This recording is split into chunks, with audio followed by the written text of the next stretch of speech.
Assalamualaikum warahmatullahi wabarakatuh. Apa kabar teman-teman semuanya di hari ini? Saya harap kalian masih dalam keadaan sehat walafiat dan selalu dalam lindungan Allah Subhanahu wa taala. Amin ya rabbal alamin. Nah, di video kali ini saya akan membahas tentang cara pemulihan atau pemutihan data di Slick OJK, karena ada yang bertanya, "Bang, sebenarnya harus seperti apa dan apa yang harus dilakukan ketika ingin memutihkan data-data kita yang sudah di blacklist di Slick OJK?" Jadi buat teman-teman yang ingin tahu seperti apa, silahkan disimak video ini sampai selesai.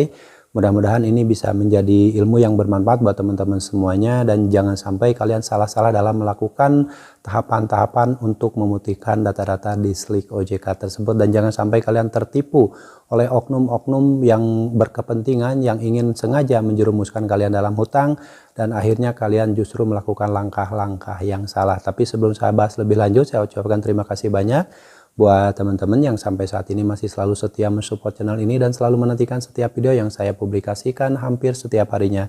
Saya doakan semoga kalian diberi kesehatan, diberi kemudahan rezeki oleh Allah Subhanahu wa taala. Amin ya rabbal alamin. Oke, data Slick OJK merupakan salah satu hal yang sangat menakutkan bagi sebagian orang, karena mereka pasti berpikir dengan data-datanya di blacklist atau masuk Slick OJK seolah-olah mereka itu mati gitu. Jadi gak bisa meminjam uang di perbankan seumur hidup. Itu yang ada di mindset mereka. Padahal kita tahu kan, pemerintah juga kalau misalkan banyak rakyat Indonesia yang saat ini di blacklist di Slick OJK, maka kemungkinan besar perbankan akan lumpuh ya, tidak ada nasabah ataupun nasabah yang sudah meminjam itu sudah di blacklist. Makanya pemerintah mengadakan program pemutihan utang-utang masyarakat Indonesia seperti utang UMKM, petani, dan nelayan seperti yang dicanangkan oleh Bapak Presiden, di mana pemutihan utang-utang tersebut tujuannya agar nanti setelah data-datanya yang sudah di blacklist menjadi diputihkan lagi, menjadi bersih lagi, maka diharapkan mereka semua itu bisa berutang lagi. Itu tujuannya ya, karena pemerintah juga tahu kalau masyarakat Indonesia tidak pinjam uang ke bank, tidak pinjam uang ke leasing, tidak pinjam uang ke perbankan, itu efeknya akan sangat besar untuk perbankan dan mungkin bertahap bank-bank tersebut akan bangkrut. Nah, makanya teman-teman gak usah panik ketika kalian data-datanya masuk Slick OJK. Justru itu bagus, karena kalian kan mungkin tidak bisa kredit-kredit lagi dan perbankan nanti akan lumpuh. Perekonomian Indonesia juga akan lumpuh. Makanya itulah ketakutan dari pemerintah. Banyak nasabah-nasabah bank yang kredit macet, sehingga diadakanlah program pemutihan tersebut. Seperti di pinjol juga ya, kita tahu kalau misalkan banyak nasabah-nasabah pinjol yang di blacklist masuk Slick OJK, otomatis pinjol bakal bangkrut perlahan-lahannya. Nah, jadi Slick OJK itu justru kalau menurut saya itu lebih bagus. Jadi kalian tidak usah minjol-minjol lagi, tidak usah mengandalkan uang dari pinjol, bisa mencari dana talangan lain yang lebih aman dari pinjaman. Lalu kita tahu kan, pinjam uang di pinjol itu sama dengan kita memasuki dunia kegelapan, sama dengan memasuki dunia kehancuran hidup kita, dunia kehancuran perekonomian kita. Fakta sejak adanya pinjol di tahun 2018 sampai sekarang, itu banyak masyarakat Indonesia yang terjerat hutang pinjol dan hidupnya menjadi miskin. Boleh dibilang bahwa pinjol menyumbang kemiskinan cukup besar di negara ini. Banyak masyarakat Indonesia yang menjadi hidupnya hancur, bahkan sampai ada yang mengakhiri hidup akibat berutang di pinjol dan diteror habis-habisan oleh oknum debt collector pinjaman online ya. Jadi buat teman-teman yang saat ini sudah terlanjur meminjam uang di pinjol, sudah tidak mampu bayar, sudah stop pembayaran, gagal bayarkan, jangan maksa bayar lagi, karena maksa bayar itu bukanlah solusi jika kalian memang sudah tidak punya uang ya. Tidak punya uang tapi maksa bayar. Nah, bagaimana solusinya ketika kalian sudah tidak punya uang dan setelah gagal bayar? Ya sudah, kalian tinggal fokus saja dengan apa yang semestinya kalian lakukan sehari-hari.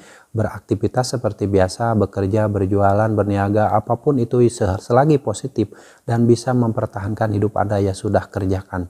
Jangan mikirin pinjol yang mana itu bisa menghancurkan kehidupan kalian di kemudian hari. Saat ini mungkin kalian belum pernah merasakan ketika baru berutang di pinjol 1 bulan, 2 bulan, 3 bulan, kalian masih merasa, wah saya masih mampu bayar, saya masih bisa bayar, tapi pelan-pelan, sedikit-sedikit kalian akan dimiskinkan, harta benda kalian akan tergerus, dan endingnya saat semuanya sudah mentok, tidak ada lagi yang ngasih pinjaman, semua yang kalian miliki sudah habis dan gagal bayar juga. Itulah fakta. Sehingga saat gagal bayar tersebut, orang tersebut sudah menjadi miskin, hartanya habis, mentalnya rusak, psikologisnya terganggu. Tidak sedikit yang gila, tidak sedikit yang stres dan akhirnya mengakhiri hidup. Makanya hati-hati teman-teman, memasuki dunia pinjol itu sama dengan memasuki dunia kegelapan. Oke, buat teman-teman yang ingin tahu bagaimana caranya membersihkan data-data di Slick OJK ya. Ini adalah ada contoh penagihan dari DC pinjaman online legal ya, dimana ini di atasnya ada pemulihan data tagihan di Slick OJK. Nah di sini dilampirkan bagaimana caranya, jadi kalian boleh disimak dan dicerna biar kalian paham.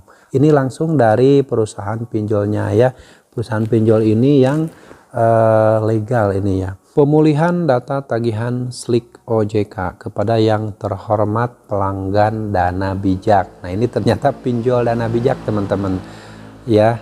Tagihannya sebesar 2.031.000 sehubungan dengan email yang kami kirimkan berulang-ulang berkaitan dengan penagihan pembayaran yang sudah jatuh tempo. Kami sangat kecewa karena email kami tidak mendapatkan perhatian dan itikat dari Bapak Ibu sebagaimana mestinya. Oleh sebab itu, kemungkinan kami akan menyerahkan tunggakan tagihan ini ke bagian kolektor selanjutnya apabila saudara masih belum melunasi tagihan. Jika dengan email ini masih belum ada perkembangan, terima kasih atas kerjasamanya. Dengan adanya informasi yang sudah kami infokan, Anda bisa melakukan penyelesaian tagihan melalui kode pembayaran yang ada di bawah ini. Bank BNI 98 sekian-sekian, pastikan pembayaran atas nama nasabah. Segera lakukan pembayaran hari ini untuk menghindari data tagihan Anda dialihkan ke tim lapangan sesuai domisili Anda. Catatan, jika pembayaran sudah dilakukan, tolong segera lampirkan bukti pembayarannya pada email ini atau Anda bisa konfirmasikan pembayaran Anda ke agen WhatsApp supaya kami bisa bantu penerbitan surat keterangan lunas dan pemulihan data tagihan di Slick OJK. Informasi dan konfirmasi pembayaran Anda silakan hubungi kami Dana Bijak Collection WhatsApp 08569 sekian-sekian. Nah, ini teman-teman sudah bisa dipastikan, kalian pasti tahu bagaimana caranya memulihkan data-data kita di Slick OJK agar tidak di blacklist. Jadi intinya di sini kita bisa menangkap, bisa menyimpulkan bahwa kita itu sebagai nasabah yang di blacklist atau nasabah yang sudah data-datanya masuk Slick OJK, kalau ingin bersih lagi otomatis kita itu harus bayar teman-teman ya.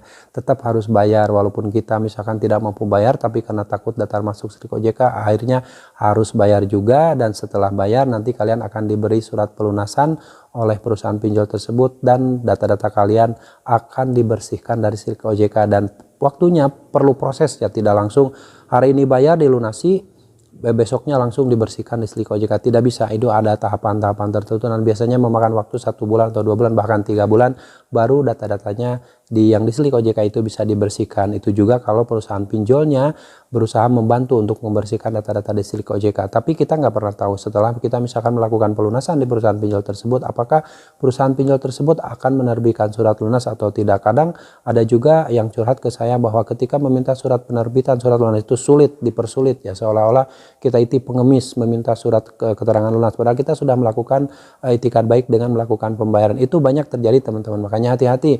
Misalkan kalian tidak mampu bayar, sudah gak usah maksa bayar, apalagi sampai terjebak gali lubang tutup lubang. Jadi kalian tidak perlu lagi pedulikan yang namanya Slick OJK jika memang kalian sudah menyatakan tidak mampu bayar, karena Slick OJK itu merupakan hanya sebuah catatan kredit, riwayat kredit kita, histori kredit kita, sehingga ketika ada pengajuan dari nasabah yang data-datanya di blacklist tersebut, mungkin perbankan akan mempertimbangkan apakah nasabah tersebut dikasih pinjaman atau tidak. Seperti misalkan kalian mau kredit kendaraan, nah pihak leasing pasti mempertimbangkan dulu apakah orang ini layak untuk diberikan kredit atau tidak ya. Tapi tetap itu ditentukan oleh perusahaan leasing. Jadi Slick OJK itu hanyalah sebuah catatan kredit saja, bukan menjadi acuan ketika ada nasabah yang mengajukan kredit lalu ditolak, tidak ya.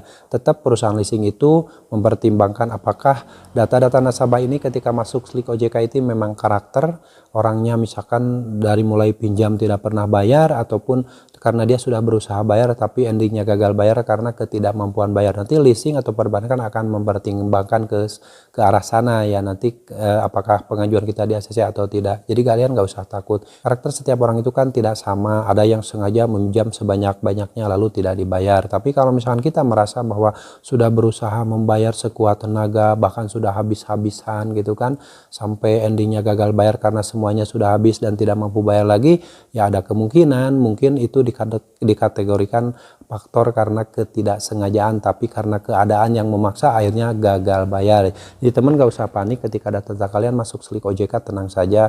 Kalau misalkan kalian mau kredit lagi, dicoba saja dulu ya, gak usah terlalu berpatokan, wah data saya udah di blacklist nih, gak mungkin di ACC. Ya coba saja dulu, nanti siapa tahu perusahaan perbankan tersebut menyetujui pengajuan kalian ya. Intinya ambil sisi positifnya. Kalau misalnya data-data kalian sudah dimasukkan ke Slik OJK, otomatis kita harus kerja keras lagi mencari uang, mencari rezeki yang lebih halal, sehingga kita tidak harus membiasakan diri meminjam uang riba di pinjaman online. Oke teman-teman, itu adalah sharing seputar bagaimana caranya membersihkan dan memulihkan data-data kita di Slik OJK. Semoga bermanfaat dan kalian harus tetap semangat, perjuangkan masa depan kalian, perjuangkan masa depan keluarga kalian. Jangan pernah lagi memperjuangkan pinjaman online. Sampai jumpa lagi di video saya selanjutnya. Wassalamualaikum warahmatullahi wabarakatuh.